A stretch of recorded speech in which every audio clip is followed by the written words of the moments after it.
প্রত্যেকটা মুহূর্ত পাওয়া এটা আল্লাহর পক্ষ থেকে বিরাট বড় নেয়ামত। যদি সে এটাকে মূল্যায়ন করলো বা কাজে লাগাইলো। এই জন্যই কবি বলেন আর কি, হামা সব সবে কদর আগার কদর দানি। প্রত্যেকটা রাত্রকেই সবে কদর বানানো যায় যদি মূল্য জানে এবং মূল্যায়ন করে। তাহলে প্রত্যেক রাত্রেই সবে কদর বানানো যায়। এই জন্যই কথা শুরু ছিল যে প্রত্যেকটা মুহূর্তই নেয়ামত। প্রত্যেকটা মুহূর্ত পাওয়া, যেটা পাইলাম এটা নেয়ামত। হয়তো আজকে বুঝে আসবে না, কিন্তু একদিন বুঝে আসবে। নইলে হাদিসে এই কথা আসতো না যে একবার সুবহানাল্লাহ দুনিয়াতে বেশি পড়ছে আর যে কম পড়ছে, দুনিয়ার পার্থক্যে শুধু একবার দেখা যাইতেছে, কিন্তু আখেরাতের পার্থক্য অনেক লম্বা হয়ে যাবে। কেননা একবার সুবহানাল্লাহ বললে সৌরজগতের অর্ধেক জায়গা নেকি দ্বারা পূর্ণ হয়। আর সৌরজগৎটা কতটুক এটা আমাদের জানা নাই, যে সৌরজগৎটা কতটুকু প্রশস্ত, কতটুকু লম্বা, কতটুকু পাশ, এটা মানুষের জানার কোনো ক্ষমতা নেই। এতটুক ব্রেন আল্লাহ মানুষকে দেন নাই যে সে সৌরজগৎ অনুভব করবে, সৌরজগৎটা কত বড়। বিদায় দুনিয়ায় দেখা যাবে একবারের পার্থক্য, উনি একবার বেশি পড়ছে, আমি একবার কম পড়ছি, কিন্তু আখেরাতের পার্থক্যটা অনেক বড় হবে। এই জন্য প্রত্যেকটা মুহূর্তই কিন্তু নেয়ামত, আল্লাহর পক্ষ থেকে প্রাপ্য নেয়ামত। হ্যাঁ, ওই ব্যক্তির জন্য যে মুহূর্তটার দাম বোঝে এবং মূল্যায়ন করে।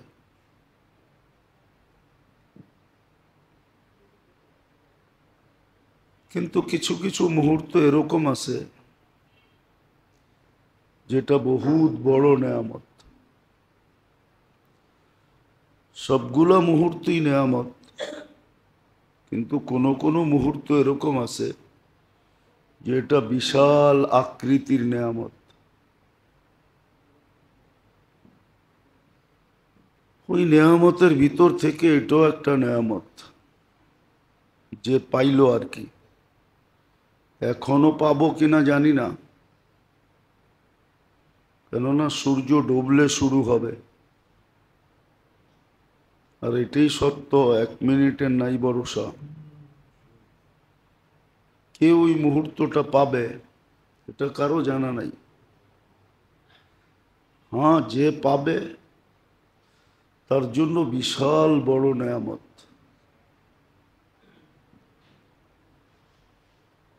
নেয়ামত আল্লাহ এই জন্যই বন্দাকে দেন যে এতটুক পাইলে যেন এতটুক করে নেয়। এই জন্য কোরআনে ইঙ্গিত দিছেন, লাইন শাকারতুম লাযীদান্নাকুম। পাইবা অল্প, যদি মূল্যায়ন করো তাহলে অনেক বড় হয়ে যাবে। এত বড় হবে যে মানুষের ধারণা অতীত বড় হবে, ধারণায়ও আসবে না যে এটা কত বড় হলো।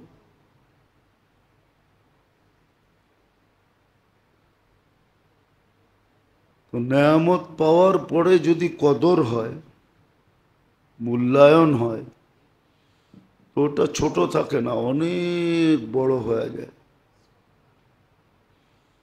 আর যদি মূল্যায়ন না হয় তাহলে কিন্তু আফসোসের পাত্র হয়ে যাবে। এই জন্য হাদিসে এই ইঙ্গিত আছে, লা ইয়াতাহাসসার আহলুল জান্নাহ ইল্লা আলা সাআতিন মাররাত বিগাইরি যিকরিল্লাহ। জান্নাতে আফসোস থাকবে না, কিন্তু হ্যাঁ অনুশোচনা থাকবে, অনুভূতি থাকবে, অনুভব করবে যে সময়টা মূল্যায়ন করা ব্যতীত কেটে গেছে। এটা নিয়ে অনুতপ্ত না হোক, কিন্তু অনুভব হবে যে হায় করলে তো আরো বেশি পেতাম, করলে আরো বেশি পেতাম, এই অনুভবটা হবে, অনুশোচনা হবে না। এই জন্য যেটা বুঝাইতেছিলাম, মুহূর্তগুলা কিন্তু নেয়ামতে ভরা। যদি আমি মূল্যায়ন করলাম, কদর করলাম,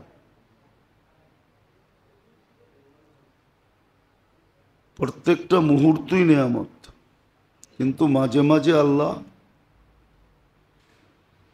বান্দার ঝাই ঝামেলা, কাজ কাম, দুনিয়ার ব্যস্ততার দিকে চায়া, এটাও আল্লাহর মেহেরবানি। না দিলে করার কিচ্ছু ছিল না, এটা আল্লাহর মেহেরবানি যে আল্লাহ বান্দাকে সুযোগ দেন, মাঝে মাঝে বড় বড় নেয়ামত নিয়ে আসেন। সারা জিন্দেগি দৌড়ায় যেখানে না পৌঁছতে পারবে, অল্প সময়ের মূল্যায়নে ওইখানে পৌঁছবে তো ওর চেয়ে আগে পৌঁছা যাবে। যেমন 80 বৎসরে যেখানে না পৌঁছতে পারবে, 83 বৎসর লাইলাতুল কদর এক রাত্রে এর চেয়ে আগে চলে যাবে।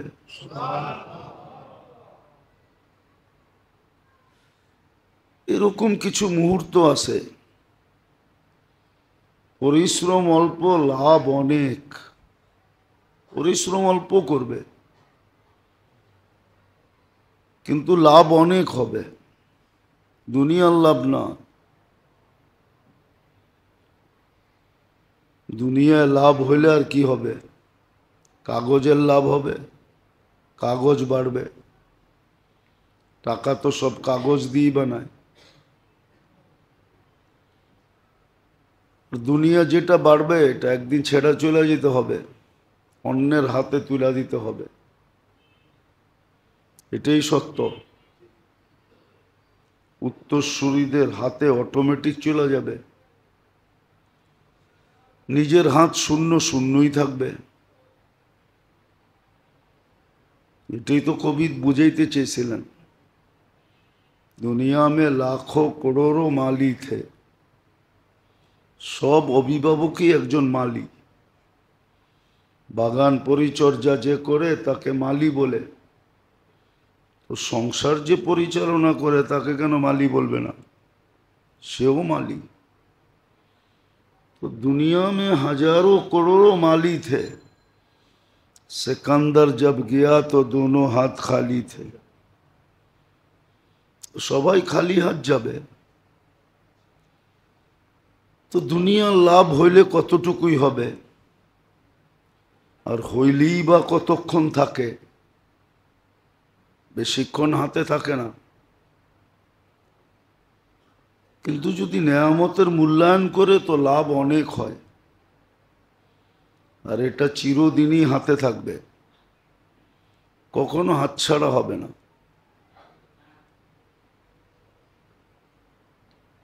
তো বিশাল বিশাল নেয়ামতের ভিতরে মুহূর্তগুলো এমনি নেয়ামত। আবারও বারবার বলতেছি, মুহূর্তগুলা পাওয়া এটাই নেয়ামত। নাহলে সকালে উঠার পরে এই দোয়া হইতো না, আলহামদুলিল্লাহিল্লাযী আহইয়ানা। এটা নেয়ামত, সকাল করতে পারলাম, কেন উঠছি বিদায় সকাল, না উঠলে তো পরকাল। যে ওঠে নাই তার জন্য পরকাল হয়ে গেছে, যে উঠছে তার জন্য সকাল। তো মুহূর্তগুলো সব নেয়ামত, কিন্তু ভালো মতে দিলে গাথি ওর জন্য যে এটা বুঝলো এবং মূল্যায়ন করলো। আর যদি বুঝলো না, মূল্যায়ন করলো না, তো ওর জন্য কোনো নেয়ামত না। ও চিনাও চিনল না, তো ওর জন্য নেয়ামত হবে না। নেয়ামত তো মুহূর্তগুলো ওর জন্য হবে যে চিনল এবং মূল্যায়ন করলো। শ্বাস ছাইরা শ্বাস নিতে পারা, এটা যে কত বড় নেয়ামত, এটা কখনো অনুভব হয় না যে শ্বাস ছাইরা নিতে পারছি, বা নিতে পাইরা আবার ছাড়তে পারছি। যদি আটকায় দিতেন কি করতেন? মাঝে মাঝে তো হয়, খাদ্য খুদ্য খাওয়া লওয়া মাঝে মাঝে গলায় আটকায় যায়, পানি পর্যন্ত নাকে মুখে ওঠে, ছটফট করতে থাকে। এরকম কত কাহিনী তো আছে, খাওয়া আটকাই মরে গেছে। তো মুহূর্তগুলো নেয়ামত, কিন্তু যদি বুঝি, যদি মূল্যায়ন করতে পারি। কিন্তু আল্লাহর এহসান যে মাঝে মাঝে এরকম মুহূর্ত নিয়ে আসেন, এরকম মুহূর্ত নিয়ে আসেন, যেই মুহূর্তগুলো বহুত বড় বড় নেয়ামত, যদি সঠিকভাবে মূল্যায়ন হয়, ভুল ভাবে না। কেননা শয়তানও তো শয়তানি, ঠিক না? হুম, শয়তানি জানে দেখেই তো শয়তান। শয়তানি যদি না জানতো তাহলে তো শয়তান হতো না। তো সেও এরকম রূপ দিবে। এজন্য কিতাবে বলে যে নেকের রূপ দিয়া 70,000-এর উপরে ধোঁকা আছে, যেটা দেখতে দেখা যাবে পুরা নেক, আসলে নেক না। হুম, সাজলে গাজলে, সাজলে গাজলে, মেকআপ শেকআপ করলে মাঝে মাঝে তৃতীয় লিঙ্গ প্রথম লিঙ্গকে হার মানায়, না হার মানায় না? হুম, মানায়। তৃতীয় লিঙ্গ মাঝে মাঝে প্রথম লিঙ্গকে হার মানায় দেয়। ওটা সাজগোজের মাধ্যমে, মেকআপ শেকআপের মাধ্যমে, ঠিক না? হুম, আসলে তো সে তৃতীয় লিঙ্গই না, প্রথম লিঙ্গ না দ্বিতীয় লিঙ্গ, কোনো লিঙ্গই তার তৃতীয় লিঙ্গ, ঠিক না? তো শয়তানও মাঝে মাঝে সাজায় গোজায় এরকম দেয় যে ন্যাক মনে করে, ন্যাক মনে করেই করতে থাকে। হাজারো প্রচলন আমাদের ভিতরে এরকম আছে যেটা ন্যাকের সুরতে, কিন্তু আসলে একটাও ন্যাক না। জখরুফা ওয়া গুরুরা, সাজগোজ করার ধোঁকা। যেমন সবে বরাতে চিরাচরিত যা চলে আমাদের দেশে চলে আসতেছে, এটি সব ন্যাকের সুরতে, ন্যাকের সুরতে চিরাচরিত চলে আসতেছে ধোঁকা। এটা একটা প্রথা, এবাদত না। যেটা করণীয় দরকার ছিল ওটা তো করে না, যেটা করার দরকার ছিল ওটা করে না, ওটার থেকে বহু দূরে। যুবকরাও দূরে, পুরুষও দূরে, নারীরাও দূরে, সবাই দূরে। শবে বরাত বলতেই আমাদের দেশে বোঝা যায় হট্টগোল। মসজিদে মসজিদে হট্টগোল হবে, রাস্তাঘাটে হবে, মাজারে সাজারে হবে, কবরস্থানে হবে, সারা রাত্র ছুটাছুটি হবে। এটি শবে বরাত। আসলে শবে বরাত এটার নাম না। একটা হলো বরাত, একটা হলো বারাত। বারাত বোঝেন? বারাত বোঝেন না? হুম, বিয়ের বারাত যায় না, চলন। একটা হলো শবে বরাত, বারিয়ুন, মুক্তির রাত্র। আর একটা হলো চলনের রাত্র। লিখতে একরকমই। চলনে যেরকম হই হুল্লা হয়, ছুটাছুটি হয়, বীরবারটা হয়, হ্যাঁ, তো সবে বরাতরে সবে বারাত বানায় নিছে। একটু ডিস্টেন্স, উচ্চারণের ডিস্টেন্স আর কি। নাইলে লিখতে একরকমই লেখে, লিখতে একরকমই, আরবিতে উর্দুতে আরবিতে একরকমই লেখে, কিন্তু উচ্চারণে ডিফারেন্স। একটা হলো বরাত, আরটা হলো বারাত। একটা হলো মুক্তি, একটা হলো চলন। হুম, মানে আকারের পার্থক্য আর কি, আকারের পার্থক্য। কল লিখতে ক লাগে আর ল লাগে, আকার লাগায় দিলে কলা হয়ে যায়। কোথায় কল কোথায় কলা, এরকমই ডিস্টেন্স আর কি। আসলে নেয়ামত আল্লাহ দিছিলেন, এটা বন্দার উপরে এহসান করা। কেননা সত্য এটি, বন্দাকে আল্লাহ শাস্তি দিতে চান না।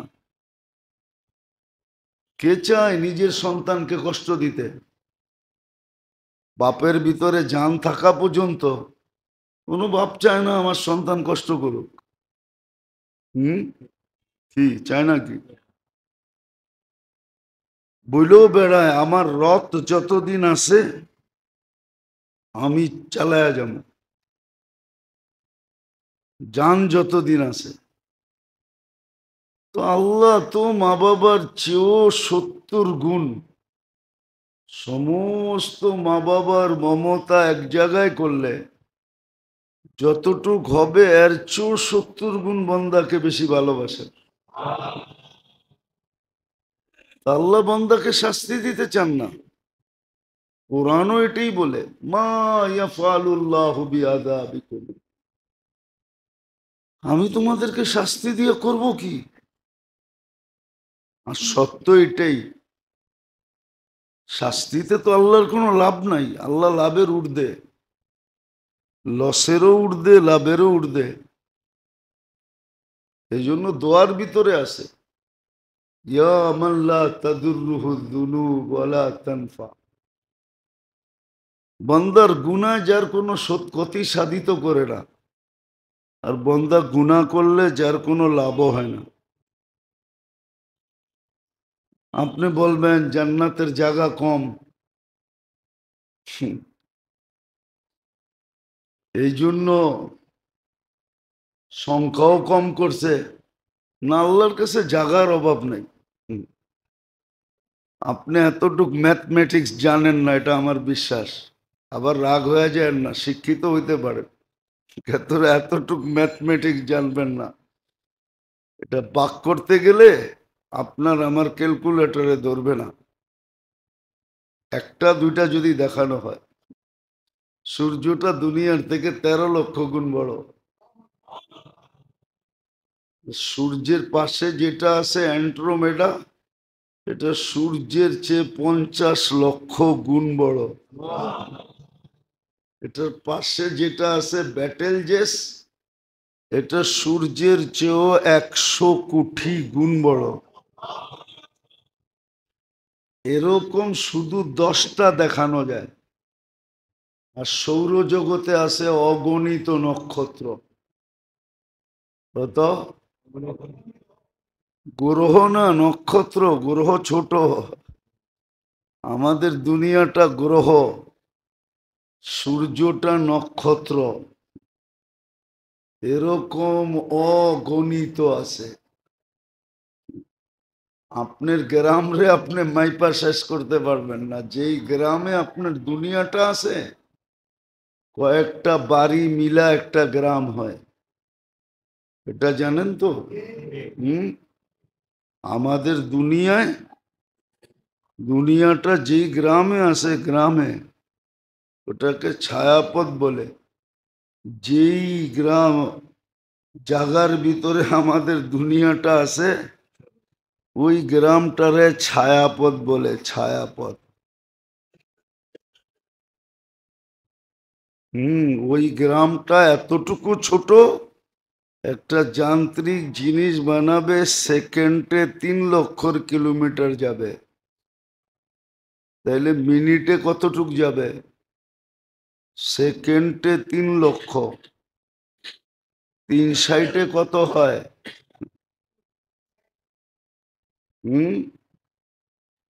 180 লক্ষ। ঠিক আছে? মিনিটে, ঘন্টায়। তারপরও আমাদের গ্রামের এই মাথাতে ওই মাথায় যেতে 3 লক্ষ আলোক বৎসর লাগবে। আলোক বৎসর কি বাড়িতে যেয়ে দেখা নিয়েন।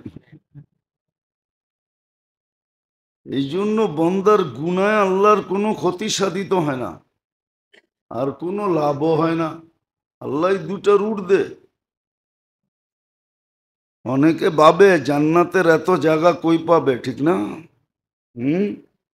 এটাও ছাগলের একটা কোয়ালিটি। ছাগল 100 প্রকার, তো দুনিয়াতে 100 প্রকারের উপরে ছাগল পাওয়া যায়, কোনো জন্মের উপরে 100-র উপরে আইটেম ছাগলের পাওয়া যায়। এটাও এক ধরনের ছাগল।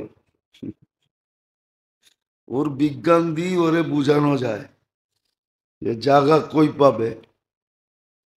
যাক, যেটা বুঝাইতেছিলাম, আল্লাহ নেয়ামত আমাদের সামনে নিয়ে আসছেন। এটা আল্লাহর এহসান। হ্যাঁ, যদি সঠিক মূল্যায়ন হয়। সঠিক মূল্যায়ন, প্রত্যেকটা মুহূর্তই নেয়ামত। কিন্তু মাঝে মাঝে এরকম নেয়ামত নিয়ে আসেন যে অল্প সময় যেন লম্বা পথ পাড়ি দিয়ে ফেলতে পারে। এটা আল্লাহর বিশেষ এহসান বন্দার উপরে। আর ওটারও কারণ বললাম, কেননা বন্দাকে আল্লাহ শাস্তি দিতে চান না, আর এটা যুক্তিতেও আসে না। এই জন্য কোরআন বলছে, কেন শাস্তি দিব? মা ইয়াফআলুল্লাহু বিআযাবিকুম। বিভিন্ন জিনিস একত্রিত করলে যুক্তিতে আসে না যে শাস্তি কেন দিবে।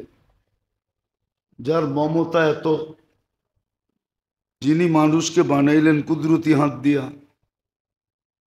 সৃষ্টির ভিতরে সৌন্দর্য দিলেন, শ্রেষ্ঠত্ব দিলেন, সেরা গঠন দিলেন, বিবেক দিলেন, বুদ্ধি দিলেন, সব কিছু মানুষকে দিয়া দিলেন। কোনো সৃষ্টিকে কিছু দিলেনই না। এই জন্য কোনো সৃষ্টির কিন্তু বিনিময় নাই। গুণগান আছে, কিন্তু গুণগানে বিনিময় নাই।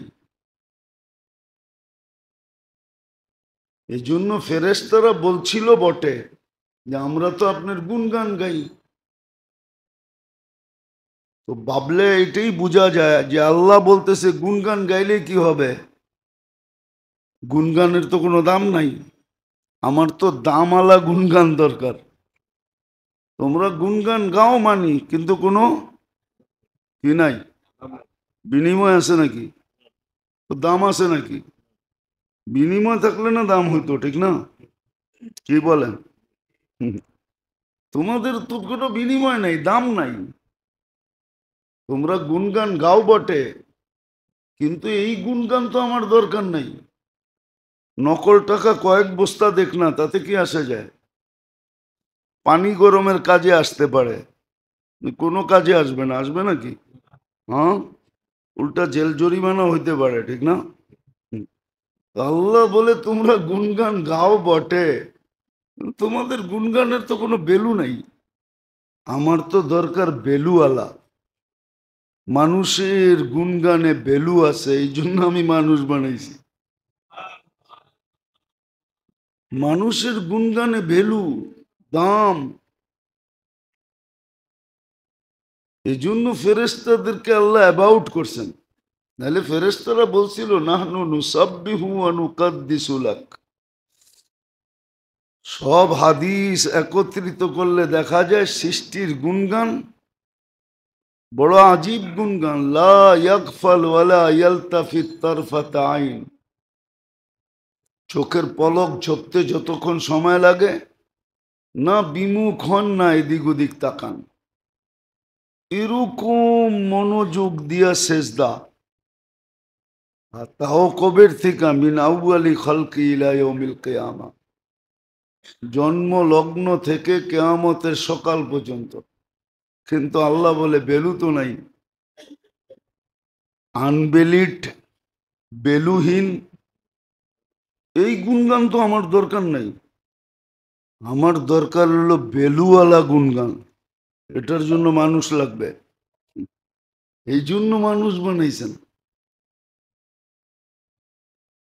তো যুক্তি তর্ক সবকিছুতেই বুঝে আসে যে মানুষকে আল্লাহ শাস্তি দিতে চান না। বলে তাইলে মানুষ শাস্তি পাবে কেন? তাহলে কবির কথাই সত্য, খোদ ফাঁসা পদ মে বুলবুল কেয়া খাতা সৈয়াদ কি। খোদ ফাঁসা কয়েদ মে বুলবুল কেয়া খাতা সৈয়াদ কি।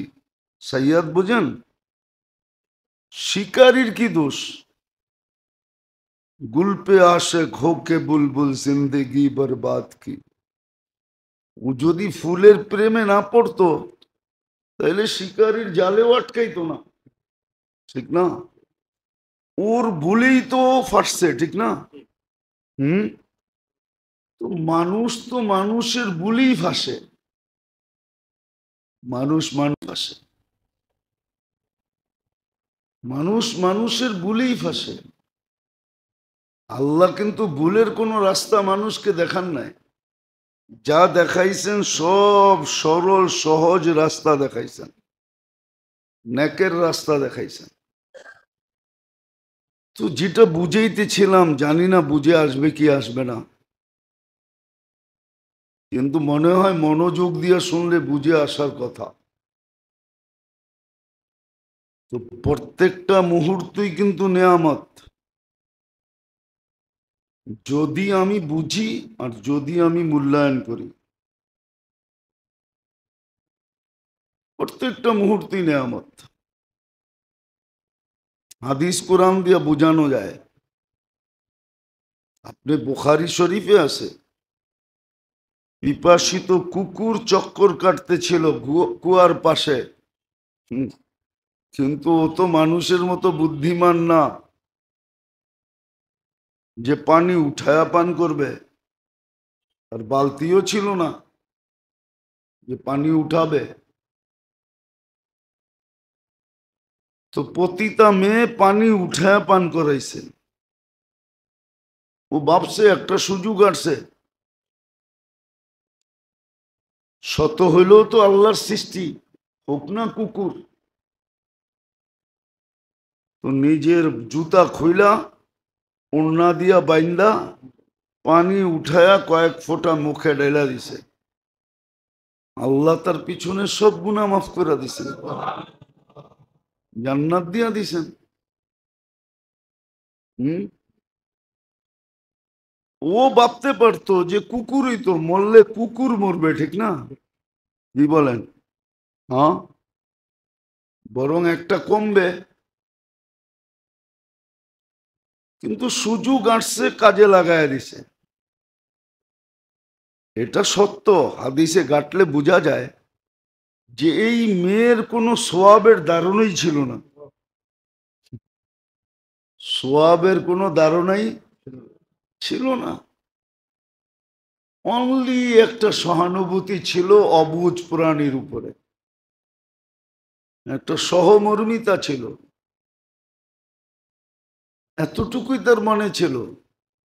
কিন্তু এত বড় যে মিলবে ওটা ও জানতো না, যে আমার মতো পতি তার জীবনের গুনাহ মাফ হবে আর আমি আবার জান্নাতেও যাব, এটা ওর ধারণা ছিল না। তো যেটা বুঝাইতেছিলাম, মুহূর্ত গুলা কিন্তু নেয়ামত। যদি আমি বুঝি, যদি আমি মূল্যায়ন করি, হুম, যদি আমি বুঝি, যদি আমি মূল্যায়ন করি,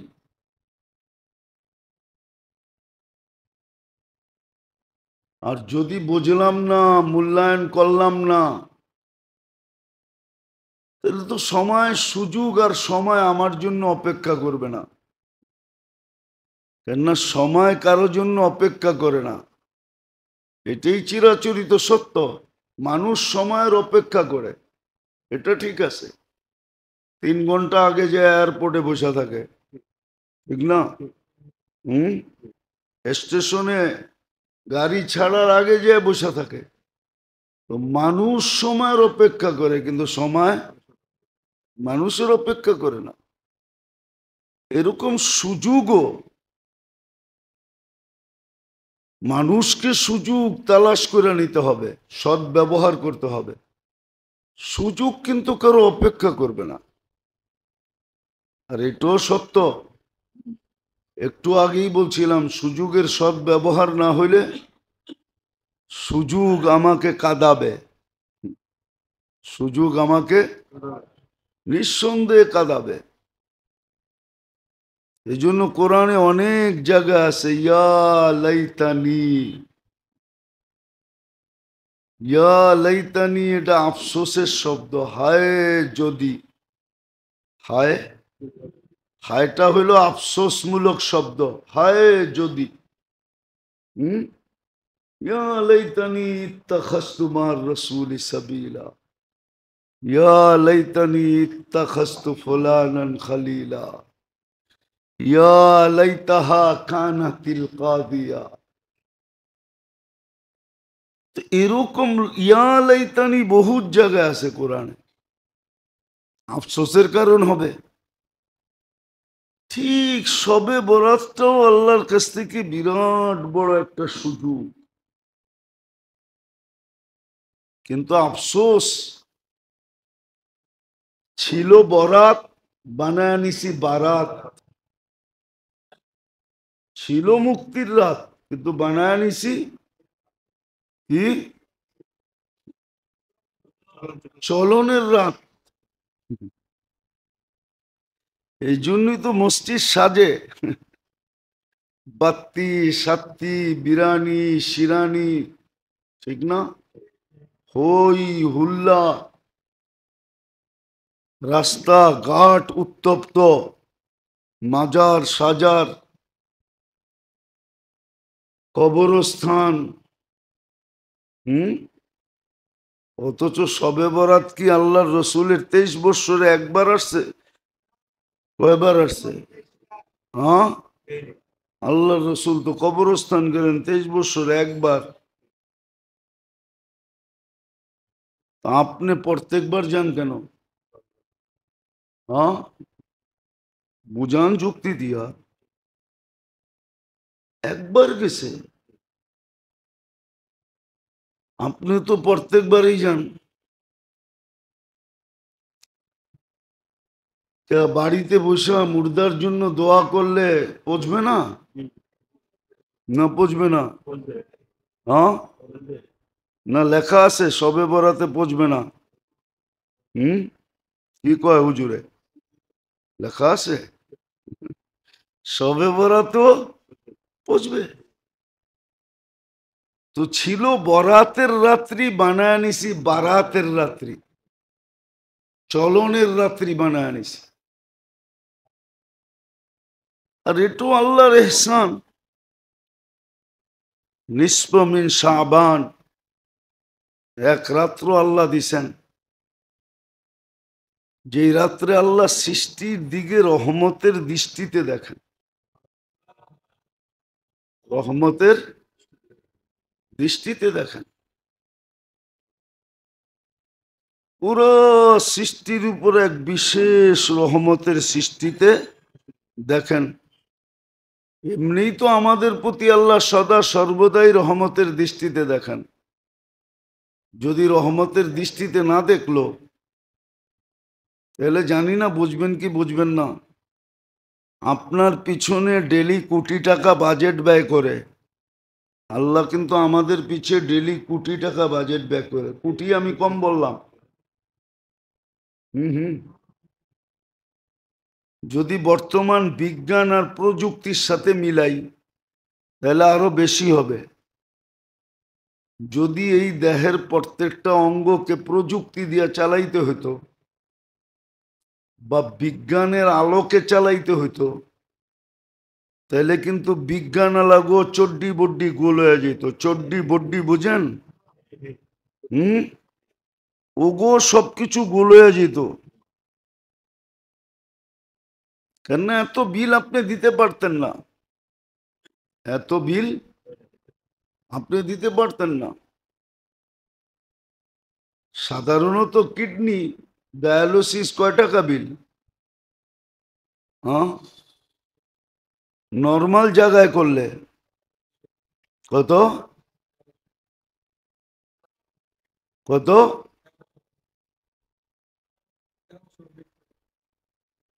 সরকারিটায় 1300। আচ্ছা 36 দিয়ে গুণ দেন। দেন না, মোবাইল তো আছে, লোকে দেন, মেনে নিলাম আপনারটা, দেন। আরে দেন না, মোবাইল তো আছে, ক্যালকুলেটর আছে, দিতে অসুবিধা কি? 46,800 টাকা পার ডে আপনাকে দিতে হতো। কেননা 36 বার আপনার কিডনি আল্লাহ ডায়ালিসিস করে। আর যদি প্রাইভেটে যান, নিম্নে 3,000 টাকা, তাইলে 1,08,000 টাকা হয়। ডেলি আল্লাহ বাজেট ব্যয় করে আপনার উপরে, আমার উপরে।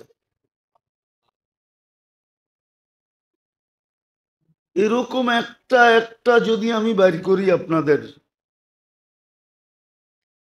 একটা একটা অঙ্গের পরিচালনার বিল যদি বাইর করি, তাহলে কোটি টাকার উপরে যাবে। নাইলে শিল্পপতি কেন বলছিল স্বাভাবিক শ্বাস নিতে দাও, এন্টার কোম্পানি তোমাদের নামে লেখা দিব। অথচ ওই কোম্পানির ভিতরে কয়েক হাজার কোটি টাকা ছিল, কয়েক হাজার। ও মূল্য ধরে ফেলছে যে আমাকে স্বাভাবিক শ্বাস নিতে দাও।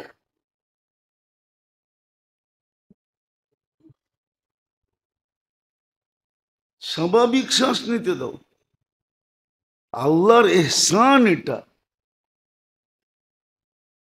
আল্লাহর এহসান যে আপনাকে সুযোগ দিছেন, নিজেই দিছেন, নিজেই দিছেন। আর এটা যুক্তিসঙ্গত, কোনো অযৌক্তিক না। হ্যাঁ, যদি সঠিক মূল্যায়ন করা হয়, তো এই রাত্রে আল্লাহ সৃষ্টির উপরে রহমতের দৃষ্টি, রহমত ডেলি দেন, এটাই বুঝাইতেছিলাম। সদা সর্বদাই রহমত বর্ষণ করেন। এই জন্যই আল্লাহ বলছে, আমার রহমত যদি প্রবল না হতো, তাহলে আমি তোমার পিছনে কোটি টাকা ডেলি ব্যয় করি, আর তুমি চলবে আমার বিরুদ্ধে, মানবে না আমার কথা।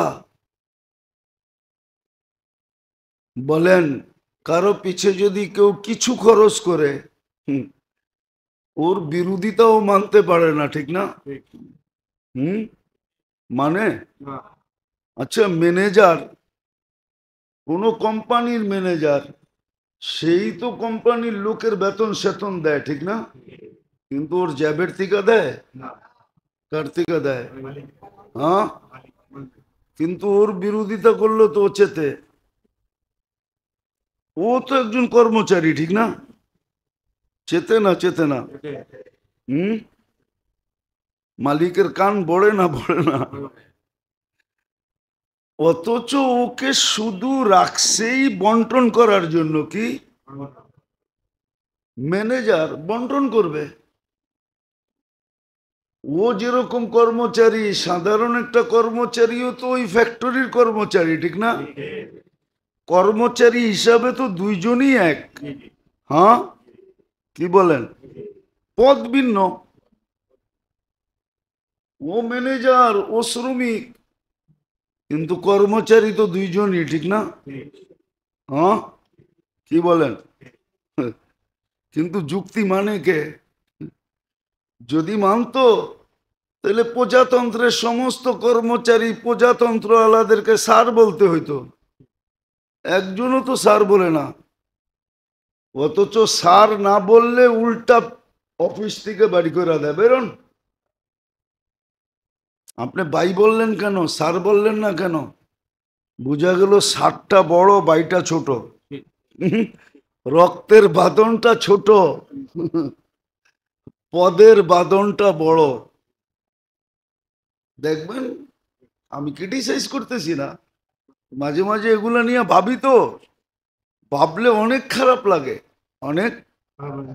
হ্যাঁ, ও নিয়োগপত্র দেখেন, যত প্রজাতন্ত্রের কর্মচারী আছে ওর নিয়োগপত্র দেখেন আপনি। আমি প্রজাতন্ত্রের অনুগত্য হয়ে থাকবো, কাউকে কাউকে তো কোরআন হাতে দিয়ে শপথ করায়, ঠিক না? তো ও তো প্রজাতন্ত্রকে স্যার বলা দরকার, ঠিক না?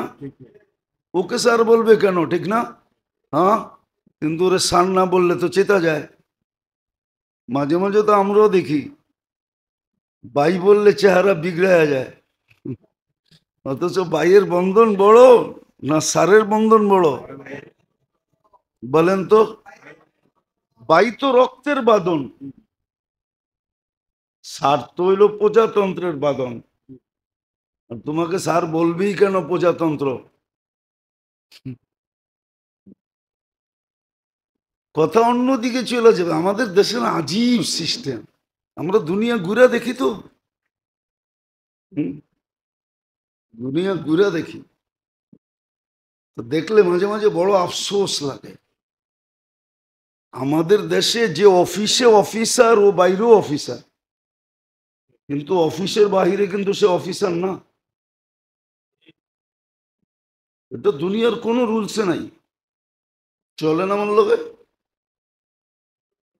ও অফিসে যতক্ষণ ততক্ষণ কি, পোশাকে যতক্ষণ ততক্ষণ অফিসার, পোশাক খুলে গেছে অফিসার না, সাধারণ পাবলিক। কিন্তু আমাদের দেশে এটা মানে না, মানাই নাই প্রথম থেকে। না মানাইতে না মানাইতে এমন হয়েছে, এটা তো আপনাদের সামনে প্রস্ফুটিত, ঠিক না? অতীতটা সবার সামনে প্রস্ফুটিত। যাক, এটা আমার আলোচ্য বিষয় না, কেউ রাগ হবেন না। এটা অ্যানালাইসিসের বিষয়, অ্যানালাইসিস করলে আপনি আমার কথা একমত হবেন। অ্যানালাইসিস করলে আপনি বিবেক বুদ্ধি সব যদি ঠিক থাকে, তাহলে আপনি অ্যানালাইসিস করতে পারবেন যে আসলে কথাটা ঠিক, কথাটা। হ্যাঁ, আপনি কি ঘরে যাইও বোর কাছে অফিসার নাকি? হ্যাঁ, নাহলে বাংলা প্রবাদ বাক্য কেন আসতো? কয় পীর চিনে না গায়, পীর চিনে না মায়, পীর চিনে না ঘরের জননায়। জননা বোঝেন কি? বউ। গ্রামে পীর হওয়া, পীরগিরি দেখানো ঠিক না। না গ্রামের মানুষ ওরে ল্যাংটা দেখছে। হ্যাঁ ঠিক না? ও যদি গ্রামে পীরের ভাবলো এটা বেউকুফি। হুম।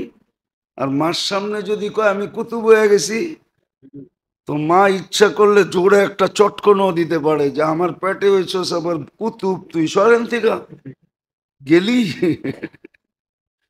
আর বউ কয় আমি তলা তুলা সব চিনি, সরেন থেকে। কোন অঙ্গটা তোমার লুকাইতো আমার কাছে, ভগবান থেকে পীরগিরি দেখাইতেছে।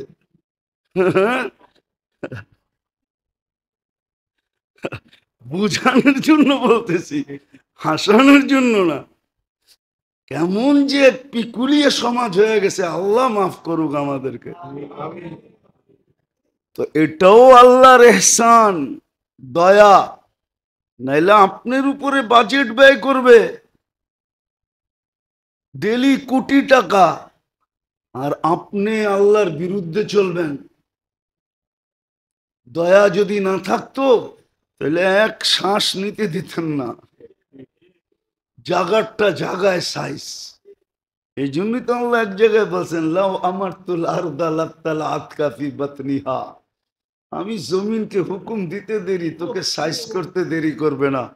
লাউ আমারতুল বাহরা লা আগরাকাত কাফি কারিহা, সমুদ্রকে হুকুম দিতে দেরি, তোকে তলদেশে নিতে দেরি করবে না।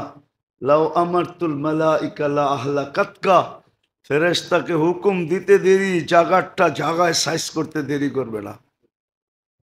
কিন্তু পারি না কেন? সাবাকাত রহমতি আলা গাদাবি, আমার রহমত প্রবল, রহমত আগে। তো নেয়ামত হিসাবে লাইলাতুল বারাত আসছিল। এটা অনেক নামে নামকরণ, একটা নামে না। আছে আমাদের সমাজে কিছু লোক আছে যেটাকে একবারে উড়ে দিতেছে। নিসফুম মিন শাবান, এটাকে কি করতেছে? উড়ে দিতেছে, কিচ্ছু নাই। মৌজু, আসলে জয়ীফ হাদিসকে মৌজুর সাথে মিলানো এটা কোনো নিয়মে কানুনে নাই। হ্যাঁ জয়ীফ মানি, কিন্তু মন গড়ত না, বানানো না। কি না? বানানো না। একদল আছে এটাকে বানানোর সাথে মিলায়া এটাকে উড়াইয়া দেয়। আছে আমাদের দেশে একদল আছে যারা এটাকে কি করে দেয়? উড়াইয়া দেয়, উড়াইয়া দেয়, উড়াইয়া দেয়। উড়াইয়া দেওয়া ঠিক না। আবার যেই প্রচলন আছে বরাতরে বারাত বানায়া করা, এটাও ঠিক না। চলন বালায়া করো কিনা, ঠিক না। এটা চলনের রাত্র না, ছুটাছুটির রাত্র না, হই হুল্লার রাত্র না, মাজার সাজারের রাত্র না, কবরস্থানের রাত্র না, পাকানের সাকানের রাত্র না, লাইটিং সাইটিং এর রাত্র না, বিরানি শিরানির রাত্র না, এটাই রাত্র না। হ্যাঁ এটা না মুক্তির রাত্র বটে, মুক্তির রাত্র বটে। নাইলে আল্লাহ রসুল কেন বলতেন এত লোককে আল্লাহ মুক্তি দেন? আরবে এক কবিলা ছিলেন বনু কালব, ওদের পেশাই ছিল বকরি পালা। ওই যুগে সবচেয়ে বেশি বকরি ওরাই পালতো, ওদের পেশাই ছিল বকরি পালা। আল্লাহ রসুল বলছে ওই গোত্রে যত বকরি আছে আর এর গায়ে যত লোম আছে, সমপরিমাণ লোককে আল্লাহ জাহান্নাম থেকে মুক্তি দেন, যদি সে মুক্তি চায়। যদি সে মুক্তি চায়, মুক্তি চায়, মুক্তি চায়, যদি সে মুক্তি চায় তাহলে আল্লাহ তাকে মুক্তি দিবে। তো এটা রহমতের রাত্রি আর মুক্তি পাওয়ার রাত্রি।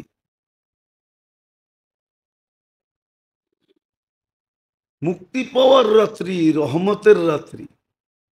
আল্লাহর রহমতের দৃষ্টি আসে সূর্য ডুবার থেকে নিয়ে সুবে সাদেক পর্যন্ত, এবং আল্লাহ মুক্তি দেন এই রাত্রে।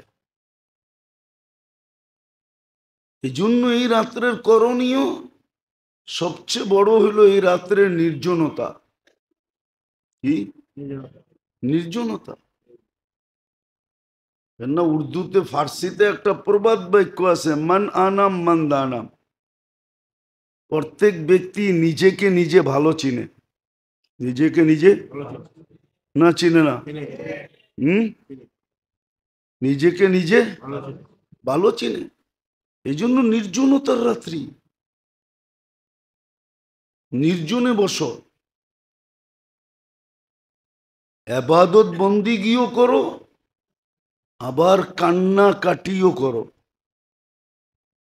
দোয়া ইস্তেগফার করো, দোয়া ইস্তেগফার করো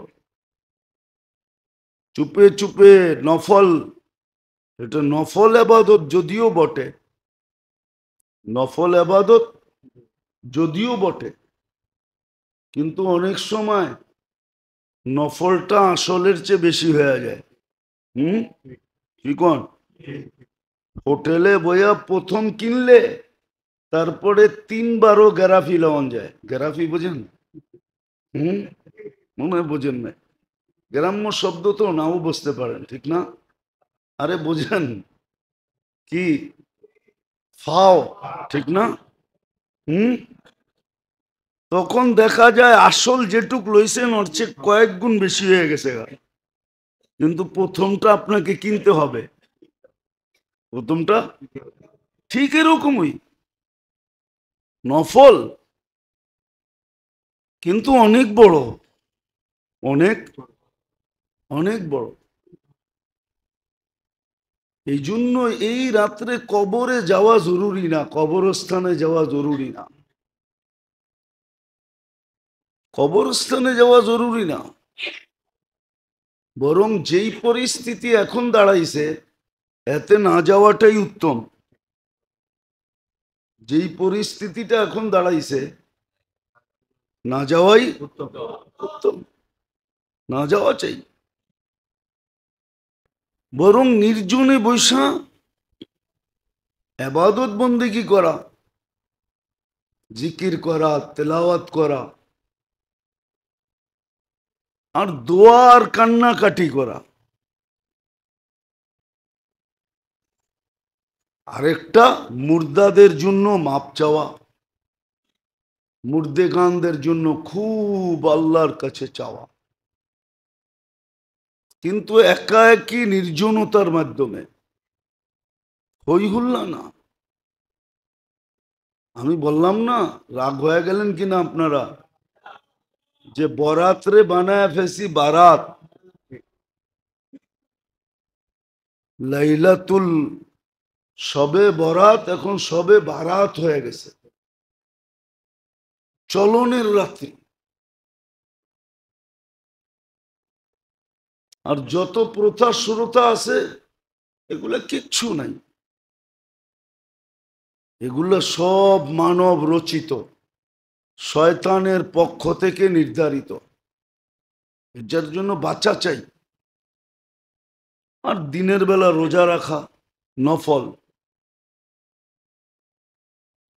রাখতেও পারেন নাও রাখতে পারেন।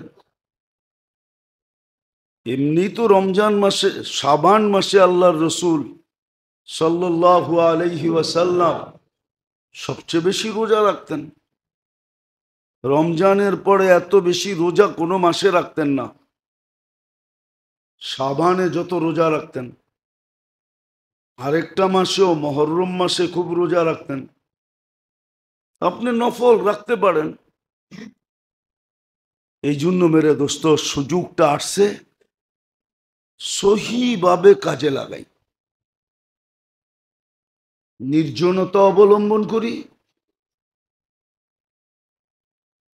ঘরের ভিতরে করি, মসজিদে হইহুল্লা না করি। মসজিদে যেন হইহুল্লা না হয়, নির্জনতার পরিবেশ থাকে, আর রাস্তাঘাটে ছুটাছুটি না হয়, মাজারে মাজারে ঘুরাঘুরি না হয়, কবরস্থানের চক্কর না হয়, লাভ কিচ্ছু হবে না। বরং দেখা যাবে সুযোগটা আসছিল, কাজে লাগাই নাই। হয়তো আল্লাহ বলতেও পারেন, আর বলার যুক্তিকতা আছে, যে তোমার বয়স কত, কয়টা সবে বরাত পাইছো, বয়স কত, কয়টা রমজান পাইছো, বয়স কত, কয়টা লাইলাতুল কদর গেছে। একটা ধরলেই তো হইতো, একটাই তো এনাফ ছিল না, না ছিল না? হুম, এক লাইলাতুল কদর 83 বছর, 83 বছর বাঁচে কে? এক সবে বরাত ধরলেই তো মাগফিরাত হইতো। আর আল্লাহ যাকে একবার মাফ করেন, তাকে দ্বিতীয়বার শাস্তির যোগ্য বানান না। এটা আল্লাহর সিস্টেম, এটা দুনিয়ালাদের মতন না। বহিষ্কার করে চিঠি দিয়ে আবার ডাইকাই না, আবার কি করে? হুম হুম বহিষ্কার করে চিঠি দিয়া, ঠিক না? আবার চিঠি দিয়া পদের অধিকারী বানায়। বহিষ্কার করলো চিঠি দিয়া, আবার সদস্য বানাইলো চিঠি দিয়া, ঠিক না? মানুষের মতো না। আল্লাহ তো যাকে মাফ করেন চিরদিনের জন্য করেন, ওকে আর কখনো শাস্তির যোগ্যই বানান না। এটা আল্লাহর নীতি না, রীতি না। আল্লাহ তো মানুষের মতো না, ঠিক না? না মানুষের মতো? এগুলোই আল্লাহ আমাকে প্রমাণ দাঁড় করাইতে পারে, যে তুমি কত বৎসর ছিলা, কয়টা সবে বরাত ছিল, কয়টা লাইলাতুল কদর ছিল, দেখাও আমল নামায় আছে কিনা। একটা থাকলেই তো গুটি লাল। হুম এই জন্য মেরে দোস্ত, খুব সতর্ক থাকা চাই। কেননা এই রাত্রে শয়তান বন্দী হবে না, রমজানে হবে মানি, কিন্তু এই রাত্রে শয়তান কি হবে না, বন্দী হবে না। বরং দেখা যাবে এই রাত্রে শয়তানের জোর সোর সারা বৎসরের কথা বেড়ে যাবে। কি? শয়তানের তৎপরতা বাড়বে। হ্যাঁ, আবার বিশেষ বাহিনী নিয়ে বাড়বে। ময়দানে নামবে তো বিশেষ বাহিনী নিয়ে নামবে। কিন্তু একটা, যদিও রহমতের রাত, যদিও মাগফিরাতের রাত, কিন্তু কিছু লোককে আল্লাহ এই রাত্র মাফ করবেন না, যদি মনের থেকে তওবা না করলেন। হুম এই জন্য সহজ পদ্ধতি, সূর্য ডুবার আগেই 2-4 বার বইলা ফেলেন, 2-4 বার মনের থেকে আস্তাগফিরুল্লাহ আল্লাযী আস্তাগফিরুল্লাহ মিন কুল্লি যামবিন ওয়া আতুবু ইলাইহি, আস্তাগফিরুল্লাহ মিন কুল্লি যামবিন ওয়া আতুবু ইলাইহি। কি বলতে পারেন না? আস্তাগফিরুল্লাহ মিন কুল্লি যামবিন ওয়া আতুবু ইলাইহি। লা হাওলার দরকার নেই, এতটুকুই বলেন, সব গুনার থেকে মাপ চায় ফেলেন। তাহলে হইতে পারে ওই 5টাও এটার ভিতরে ঢুকা যাবে, 5টাও এটার ভিতরে ঢুকা যাবে। মাপ চান আল্লাহর কাছ থেকে। এই উম্মতকে বড় অস্ত্র দিছিলেন। অ্যাটম বোমার কি বড় অস্ত্র, পরমাণু বোমার কি বড় অস্ত্র। এর চেয়ে বড় অস্ত্র এই উম্মতকে আল্লাহ দিছিলেন তওবা ইস্তেগফার। এই জন্য তো আমরা পায়ে হাত দিয়ে বলি, যে কমসে কম 2 বেলা তওবা করেন ঘুমানোর আগে। এই ভাইবা যে উঠলে সকাল, না উঠলে পরকাল। সকালে উঠে তওবা করেন এই ভাইবা যে সূর্য হয়তো ডুবতে নাও দেখতে পারি। মনের থেকে তওবা এই উম্মতের বড় হাতিয়ার। পরমাণু বোমার কি, অ্যাটম বোমার কি, এর চেয়ে বড় অস্ত্র। সারা জীবনের গুনাহ ধুইয়া শুয়া শেষ হয়ে যায়। কেননা শয়তানের চ্যালেঞ্জ ছিল সব গুমরা করে ছেড়ে দিব। আর আল্লাহর কি বলে এটাকে, আল্লাহর মত হলো, আল্লাহর কথা হলো, আল্লাহ আমাদেরকে বলতেছে যখনই মাপ চাবে মাফ করে দিব। দেখি তুই জিতোস না আমি জিতি। এই জন্য ইস্তেগফার। যা হোক রাত্রেও কথা হবে, কিন্তু এতটুক জানেন যে সূর্য ডুবার আগে বলে ফেলেন বাংলায়, আল্লাহ সব গুনার থেকে তওবা করলাম। এটা তো বলতে পারবেন, ওই সমস্ত গুনার থেকেও তওবা করলাম যেই সমস্ত গুনার কারণে এই রাত্র রহমতের বৃষ্টি হবে, কিন্তু আমার গায়ে লাগবে না। নাহলে আপনি মনে করেন একটা বকরির গায়ে কয়টা লোম থাকে? আর একটা গোত্র যাদের পেশাই ছিল বকরি পালা, আর আরবের ভিতরে এদের চেয়ে ওই সময় বকরি কারো বেশি ছিল না। পুরা সমগ্র বকরির গায়ে যত লোম, অত মানুষকে আল্লাহ মাফ করবেন।